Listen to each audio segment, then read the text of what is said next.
Bonjour, j'espère que vous allez bien. Et aujourd'hui, en fait, j'avais envie d'aborder avec vous une notion particulière qu'on a entendue depuis qu'on est tout petit, qui est la notion de gentillesse. Sois gentille. Alors, je vais d'abord repartir peut-être de la définition du mot tel qu'on la voit dans le dictionnaire, et puis ensuite je vais essayer de décliner deux points fondamentaux selon moi autour de cette notion de gentillesse que personnellement j'aime bien quand même et que j'aimerais vous inviter à visiter à l'intérieur de vous. Alors, la première chose qui est intéressante autour du mot gentille, c'est que dans le dictionnaire, en fait, sont appelés les gentils. Lorsqu'on parle du nom, du substantif, en fait, ce sont les païens. Pour ceux qui sont de religion chrétienne ou juive, ils appelaient les gentils les païens. Ce qui est assez intéressant parce qu'en fait, les gentils, c'est les autres. Hein, c'est ceux qui sont différents. Et alors, ce qui est assez fondamental, je trouve que un terme de l'époque qu'employaient les Romains pour dire les autres, eux ils disaient les barbares. Alors je trouve ça assez extraordinaire que d'un certain point de vue on dise des autres qui sont barbares et d'un autre point de vue des autres et qui sont gentils, surtout quand on sait comment ces mots-là ont des significations opposées pour nous dans le langage courant. Et en même temps je me suis dit tiens, c'est intéressant. Il y a des significations opposées, il y a à la fois barbare et gentil. Est-ce que ces mots-là pourraient pas se rejoindre quelque part? Est-ce que finalement, il n'y a pas une espèce de pont entre le barbare à l'intérieur de soi et le gentil à l'intérieur de soi?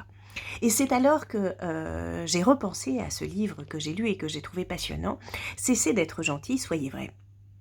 Dans ce livre-là, en fait, on évoque beaucoup la communication non violente et notamment l'apprentissage de l'expression de ses propres besoins et tout d'abord, j'ai envie de dire, l'apprentissage de la reconnaissance de ses propres besoins. Pourquoi? Parce que se passe-t-il quand on est gentil? Eh bien souvent quand on est gentil, comme un enfant à qui on dit ça suffit, sois gentil avec papa ou sois gentil avec maman, eh bien c'est une façon de lui dire écoute, mets tes besoins de côté et prends soin des besoins de l'autre. Alors, c'est pas forcément quelque chose de négatif, cette chose-là. En revanche, quand on le fait tout le temps, eh bien, on en oublie ce dont nous avons besoin, on s'oublie soi-même, et donc, d'une certaine manière, on se fait de la violence à soi-même. On peut être un professionnel très gentil, à qui on fait des compliments, mais en même temps très déprimé. Pourquoi? Parce que quand on est gentil, purement gentil, eh bien on met de côté sa saine agressivité, ce dont on appelle en gestalt une espèce d'élan vital, voilà, qu'on appelle la saine agressivité. Et donc quand on est gentil, ben, on met ça de côté. Et donc ça veut dire en fait qu'on n'est plus à l'écoute de ses besoins, on les oublie, et parfois on ne sait même pas qu'on a des besoins. Des besoins de reconnaissance, des besoins d'écoute, des besoins de bienveillance, etc. etc. Donc, quel est le message de ce livre? Cessez d'être gentil, soyez vrai.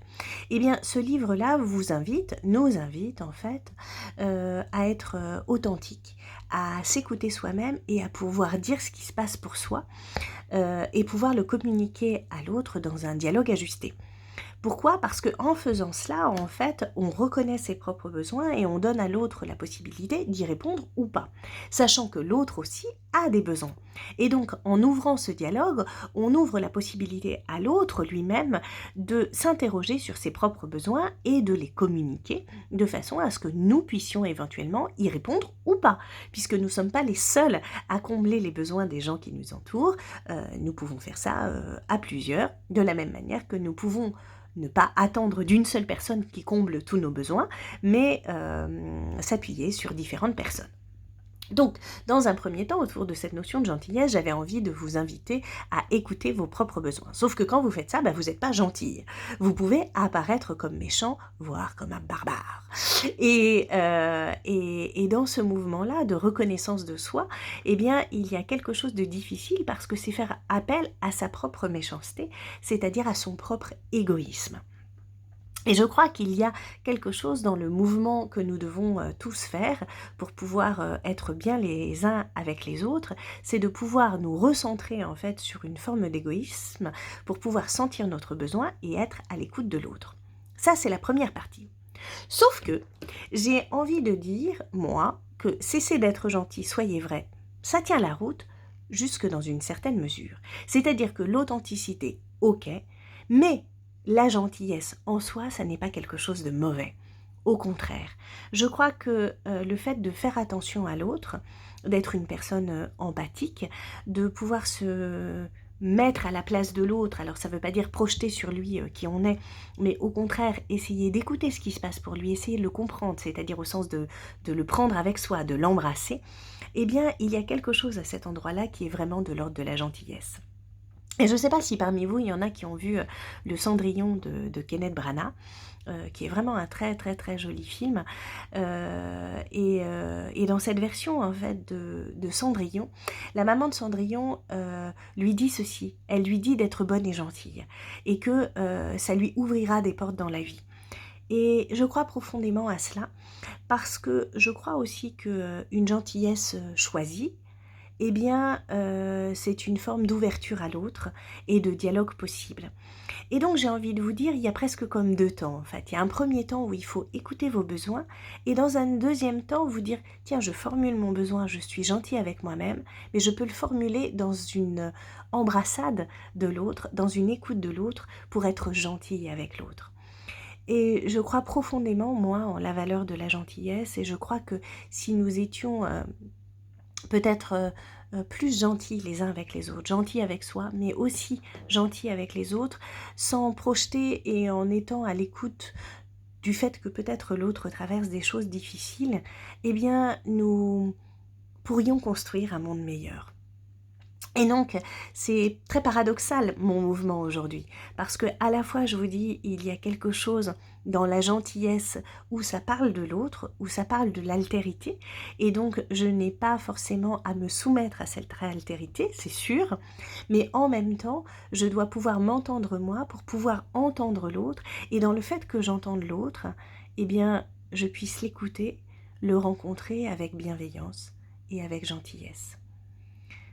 Et donc j'ai envie de dire, peut-être que dans la façon dont nous éduquons nos enfants, il ne s'agit pas de dire mais ça suffit, sois gentille, mais plutôt d'essayer de dire écoute, j'entends que là, il se passe quelque chose pour toi, est-ce que tu veux bien me dire de quoi il s'agit? Et est-ce que peut-être toi tu peux entendre aussi ce qui se passe pour moi? Et comment tu pourrais être gentil avec moi et comment moi je pourrais être gentil avec toi. Et à cet endroit-là, il y a une ouverture à un dialogue particulier qui fait que peut-être nous allons pouvoir être gentils l'un vis-à-vis de l'autre.